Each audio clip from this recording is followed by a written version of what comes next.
ဝါယာဒီမှာအမြင်တစ်ချောင်းနဲ့ပါတဲ့ဆောလစ်ဝါယာ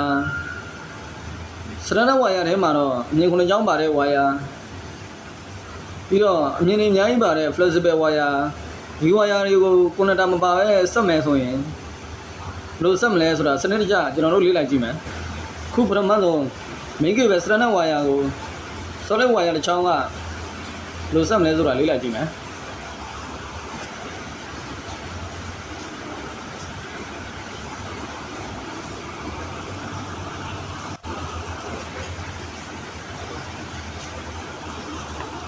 အခုစရဏဝါယာချင်းချင်း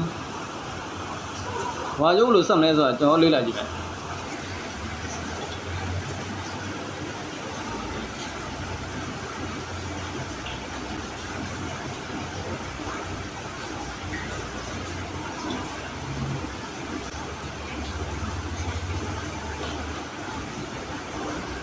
ဟိုဘက်ဒီဘက်ရှက်လိမ့်ပြီးတော့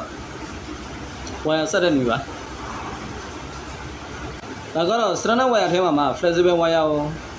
ဆက်တဲ့နေပါ flexible ဝါယာချင်းချင်းရှက်ပြီးတော့ဘောကနေမှာ solid ဝါယာအချောင်းလေးနဲ့ပြန်ပြီးတော့လိမ်ပတ်တာပါဒါမျိုးဆက်တဲ့နေကတေချာလို့ရှိရင်အားနဲ့ဆွဲတာတော့မှအဆက်ကနေပြုတ်သွားပြတ်မသွားပါဘူး solid ဝါယာနဲ့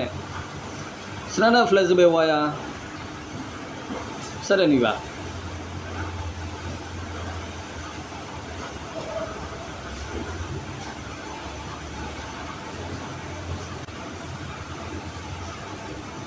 ဒါကသုံးမိရှိတဲ့ solid ဝါယာချင်းချင်းဆက်တဲ့နေပါ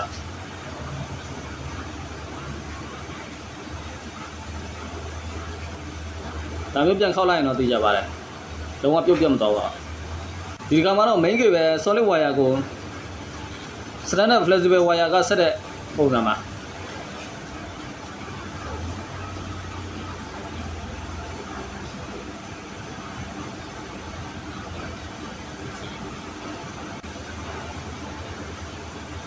ဝါယာဆက်တာမသေးကြရင်တော့ loop ဖြစ်ပြီးတော့မီးလောင်လာတဲ့အန္တရာယ်ရှိပါတယ်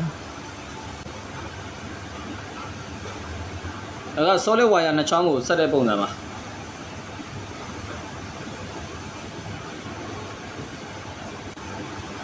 solid ဝါယာရိုးအသေးတစ်ချောင်းနဲ့ပြန်ပြီးတော့ရစ်ပတ်တယ်